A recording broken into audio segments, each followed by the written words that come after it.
জঙ্গি নেতার মুক্তিতে যুক্তরাষ্ট্রের অবস্থা কি হবে?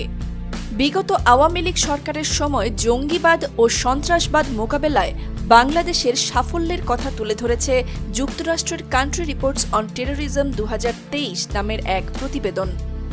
সেখানে দাবি করা হয় 2023 সালে বিগত আওয়ামী লীগ সরকার সন্ত্রাসবাদের নামে বিরোধী দলীয় অনেক রাজনৈতিক নেতাকর্মীকে গ্রেফতার ও হয়রানি করেছে, তবে উগ্রবাদী গোষ্ঠী দমনে সফলতার পরিচয় দিয়েছে।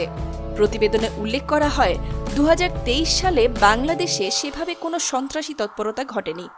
এর প্রধান কারণ হিসেবে বলা হয়, বিগত সরকারের আমলে জঙ্গি ইস্যুতে বাংলাদেশের আইনশৃঙ্খলা বাহিনী খুবই কঠোর অবস্থানে ছিল এবং বিভিন্ন জঙ্গি গোষ্ঠীর প্রায় ডজন খানেক কর্মী সদস্যকে গ্রেফতার করতে সক্ষম হয়েছে।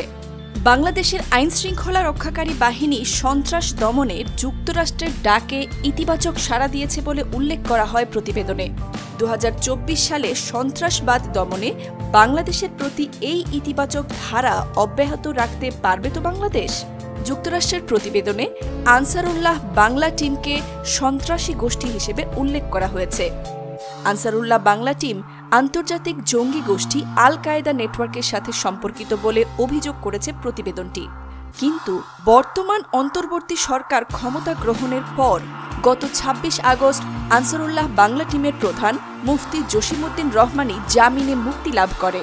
ডক্টর ইউনূস সরকার ক্ষমতা গ্রহণের পর আন্তর্জাতিক সন্ত্রাসী গোষ্ঠীর বাংলাদেশ প্রধান কি করে মুক্তি পেলেন? এই ঘটনাকে স্বাভাবিকভাবে নেবে যুক্তরাষ্ট্র? আপনার কি মনে হয়?